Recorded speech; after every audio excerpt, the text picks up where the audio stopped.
विमला एक मध्यवर्गीय औरत थी। उसके पति मर चुके थे।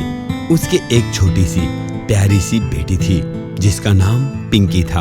वो पिंकी को बहुत प्यार से रखती थी। एक मिनट भी अपनी आंखों से दूर नहीं होने देती थी। उसके साथ में ही सोती थी और उसे बहुत ज्यादा प्यार करती थी। विमला की एक सहेली थी कमला, जो उसके घर में आया जाया करती थी। विमला और कमला एक दिन बैठ के बातें कर रहे थे। तभी विमला ने कहा, बहन कमला, भगवान ने मेरे साथ कुछ भी किया हो, लेकिन आज भी मेरे पास बहुत कुछ है। बहन, तेरे पास तेरी बेटी तो है ना, और क्या हुआ अगर पति नहीं है तो? वैसे भी मैं तेरी बहन जैसी हूँ। तुझे जो भी काम हो तू मुझे बता देना। बिल्कुल सही कहती है कमला, मैं तुझे बिल्कुल बता दूंगी। अगर मुझे कुछ हो जाए तो तू मेरी बेटी का ध्यान रखना, और ये जब बड़ी हो जाए तो इसकी शादी खूब धूमधाम से करना। देख बहन, मैं धूमधाम की तो नहीं कहती, लेकिन हाँ, जितनी मेरी औकात है मैं उससे बढ़कर ही करूँगी, क्योंकि तू मेरी बहन जो है ना। हाँ, तू मेरी बहन है, तभी मैं तुझे ये राज की बात बता रही हूँ। कौन सी राज की बात बहन? बहन देख, मेरे पास ये पुस्तैनिक हार है। ये बहुत महंगा है और ये मेरे पति ने दिया था। हाँ बहन, ये तो बहुत अच्छा है और दिखने में बहुत सुंदर है। ये बहुत महंगा होगा ना बहन? हाँ बहन, बिल्कुल बहुत महंगा होगा, और यही हमारे बुरे समय में काम आएगा। मेरा कोई बेटा तो है नहीं जो मैं उसे दूंगी, बस मेरी एक बेटी है। जब ये बड़ी हो जाएगी तो इस हार को बेचकर मैं इसकी पढ़ाई भी करवाऊंगी और शादी भी करवाऊंगी, वो भी धूमधाम से। हाँ, ये तो बिल्कुल सही बात है बहन। दोनों ने काफी बातें की। उसके बाद में कमला अपने घर चली गई, पर कमला के मन में विमला का वो हार घूम रहा था। कमला चाहती थी कि विमला उस हार को अभी उसे दे दे और वो उस हार को बेचकर काफी अमीर बन जाए। कमला अपने घर में जाकर लेट गई। कमला को अब सपने भी हार के ही आ रहे थे। कमला से रुका नहीं गया। कमला अपने मुंह पर कपड़ा बांधकर विमला के घर में आती है। रात में कमला देखती है कि विमला और पिंकी एक बेड पर सो रहे हैं। वो धीरे से उस हार को उठाती है। तभी वहां पर थोड़ी आवाज हो जाती है और विमला की आंखें खुल जाती हैं। विमला ने कमला को देख लिया था, इसलिए अब कमला ने विमला को मारना चाहा।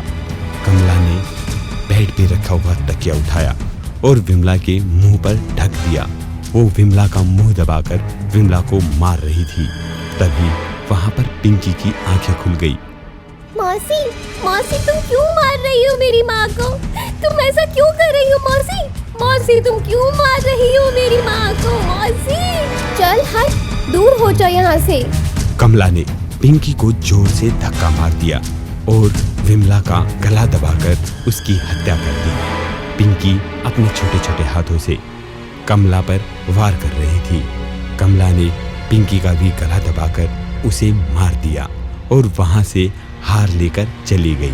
पर तभी पिंकी की आत्मा भागकर उस हार के अंदर घुस गई। विमला अंधेरे में उस हार को लेकर जा रही थी। तभी उस हार से रोने की आवाजें आने लगी। ये क्या, हार में से रोने की आवाजें? नहीं नहीं, ये मेरा वहम होगा। अरे अब तो मुझे अमीर बनने से कोई नहीं रोक सकता। हाँ। कमला ऐसे कहते हुए आगे बढ़ चली। कमला वो हार शहर के एक सेठ जी के पास में लेके गई। उन सेठ जी को पुरानी चीजें खरीदने का काफी शौक था। वो हर चीज की कीमत जानते थे। सेठ जी ने जब वो पुश्तैनी हार देखा तो वो समझ गए कि ये काफी महंगा है। मैं ये हार तो तुमसे ले लूंगा कमला, पर तुम मुझे ये बताओ, तुम ये हार लेके कहाँ से आई? सेठ जी, ये हमारा पुश्तैनी हार है और ये मुझे मेरे पति ने दिया था, और मेरे पति की माँ को उनकी माँ ने दिया था। तो ये बहुत पुराना हार है, लेकिन सेठ जी समय ही कुछ ऐसा चल रहा है कि मुझे इसको बेचना पड़ेगा। हाँ, कोई बात नहीं कमला, मैं इसे खरीद लेता हूँ। ऐसा कहते हुए सेठ जी ने कमला को खूब सारे पैसे दे दिए और हार ले लिया। उस हार को लेकर सेठ जी कार से अपने घर जा रहे थे। हार वाला बैग सेठ जी की कार की पिछली सीट पर रखा हुआ था। सेठ जी ने शीशे में देखा कि उन्हें पीछे एक चुड़ैल बैठी हुई नजर आई। सेठ जी ने जैसे ही पीछे घूम कर देखा तो वहां पर वो हार का डब्बा था। सेठ जी बुरी तरीके से डर गए। फिर भी सेठ जी गाड़ी को तेजी से भगाकर अपने घर गए और सेठानी से बोले, अरे सुनती हो क्या? देखो तुम्हारे लिए मैं कितना प्यारा हार लेकर आया हूँ। अरे वाह, ये कितना सुंदर हार है। आप मेरे लिए इतना सुंदर और महंगा हार लेकर आए। वाह वाह, मुझे जल्दी से पहना दो, बस जल्दी से पहना दो। जैसे ही सेठ जी ने सेठानी को वो हार पहनाया, उससे सेठानी का गला अपने आप दबने लगा। सेठानी को ऐसे लगने लगा जैसे उनके गले को कोई दबा रहा है। अरे अरे, ये क्या हो रहा है मुझे? मेरा दम घुट रहा है। हटाओ हटाओ इस हार को। सेठानी ने उस हार को गले से निकालकर फेंक दिया। हार के फेंकते ही हार की चुड़ैल बन गई और वो सेठ और सेठानी के सामने आ गई। तुम कौन हो और हमारे घर में कहाँ से आ गई? मैंने तुम्हें गाड़ी में भी देखा था। कौन हो तुम? सेठ जी, मैं पिंकी हूँ। मुझे कमला मौसी ने मार दिया और मेरी माँ को भी मार डाला, वो भी इस हार के चक्कर में। सेठ जी, मैं कमला मासी को बिल्कुल भी नहीं छोड़ूंगी। आप बस मुझे कमला मासी के पास छोड़ आइए, बाकी मैं अपने आप देख लूंगी। अगर आपने मुझे वहाँ नहीं छोड़ा तो मैं आपको मार दूंगी। अगर आप अपना भला चाहते हैं तो अभी मुझे वहाँ लेकर जाएं, लेकिन मैं उसके बाद कमला मासी को मार डालूंगी, उनको नहीं छोड़ूंगी। अरे तुम ऐसा मत कहो, मैं तुम्हें अब भी वहाँ पर छोड़ के आता हूँ। हाँ। सेठ और सेठानी दोनों उस हार को लेकर कमला के पास चले जाते हैं। अरे कमला, सुनती हो क्या? दरवाजा खोलो। अरे सेठ जी, आप इतनी रात में कैसे? क्या बात हो गई सेठ जी?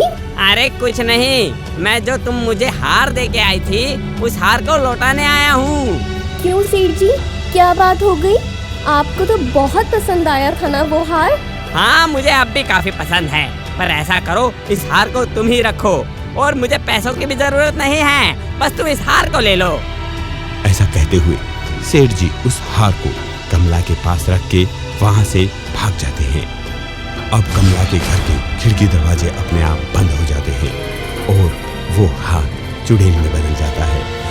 मौसी, मेरी माँ तुम्हें कितना प्यार करती थी, तुम्हारी कितनी देख रेख करती थी, और तुमने लालच के चक्कर में इस हार की वजह से मेरी माँ को मार डाला। कमला मौसी, मैं तुम्हें नहीं छोड़ूंगी, नहीं छोड़ूंगी मैं तुम्हें।